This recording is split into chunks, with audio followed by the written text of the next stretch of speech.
오늘도 반갑습니다. 막일비입니다. 길고 긴 바이러스로 인해 전 세계가 경제적 타격을 맞고 있습니다. 저 또한 타격을 그 나이도 뭘 만큼 먹은 양반이 어디서 그 개아리를 들고 있어? 어?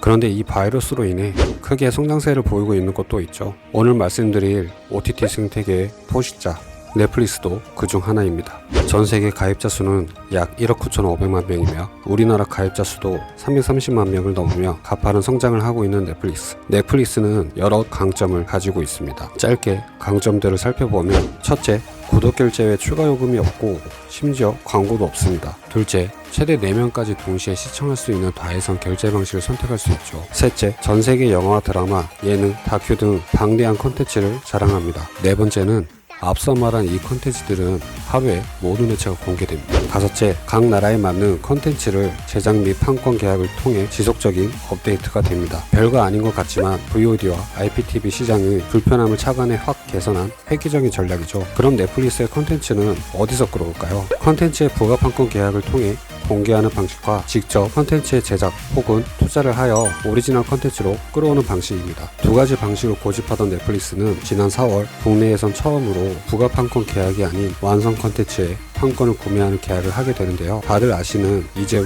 최우식, 박정민, 안재홍 등이 출연한 산행의 시간입니다. 상당히 이례적인 선택이었죠. 루머로는 당시 기생충의 아카데미 수상으로 주연 배우 최우식의 효과가 있어 무리하게 판권을 구매했다는 말도 있긴 했지만 아무튼 국내에선 처음 있는 일이었습니다. 그런데 최근 근 한 달 동안 넷플릭스는 거의 장바구니 담듯이 콘텐츠를 계약하고 있습니다. 지난 3월 개봉 예정 작품이었지만 바이러스로 인해 개봉일이 자꾸 연기되었던 코어를 시작으로 신세계, 마녀, 박훈정 감독의 차기작인 낙원의 밤, 그리고 배우 차인표가 주연을 맡은 코미디 영화 차인표, 확정은 아니지만 송중기, 김태리, 유해진, 진성규 등 막강한 배우진을 자랑하는 SF 승리호까지, 루머로는 또 007까지 이야기 논의 중이라고 하지만 그건 무리이지 않나.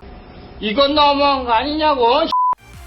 짧은 시간 안에 무려 4편의 로컬 컨텐츠 판권을 계약 혹은 계약 진행 중이라는 소식이 들려왔죠. 넷플릭스가 콘텐츠를 이렇게 끌어모으는 이유는 무엇일까요? 지금 OTT 시장의 핵심은 구독 경제와 콘텐츠입니다. 넷플릭스가 이렇게 했다고 해도 과언이 아닐 구독 경제에 밀접한 관련이 있는 것이 바로 콘텐츠죠. 한간의 소문으로는 이미 OTT 플랫폼들이 자기들만의 오리지널 콘텐츠 확보를 위해 소리소문 없는 전쟁을 시작했고, 여기에 미디어의 라이온킹, 디즈니 플러스도 벌써 뛰어들었다는 소문도 있습니다. 디즈니 플러스는 이미 지금까지 전 세계 가입자 수 6천만 명을 넘었습니다. 얼마 전에는 디즈니 계열의 OTT 플랫폼 훌루까지 국내에서 상표권 출원을 했죠. 국내의 팬덤이 막강한 IP들을 디즈니는 가지고 있습니다. 애니메이션의 본자 월트 디즈니 애니메이션, 그 뒤를 잇고 있는 애니메이션의 애플, 픽사, 전 세계 박스오피스를 모두 장악한 마블, 국내에선 주춤하지만 전 세계 막강한 팬덤을 보유한 스타워즈, 전 세계 다큐의 중심 내셔널 지오그래픽, 그리고 주요 IP를 기반으로 기획 중인 TV 시리즈까지. 이 정도만 해도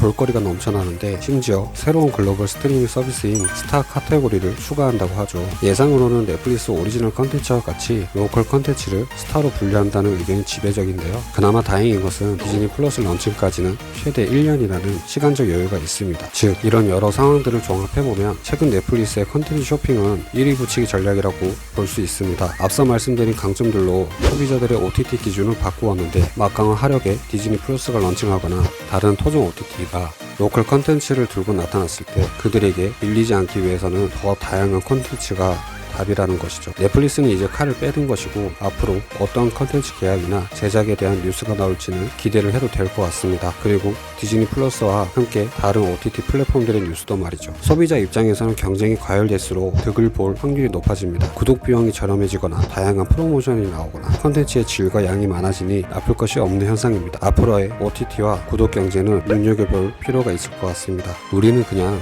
기다리면 되겠죠. 긴 영상 봐주셔서 감사드리고 가시기 전에 구독과 좋아요 꼭 부탁드릴게요. 그럼 Run.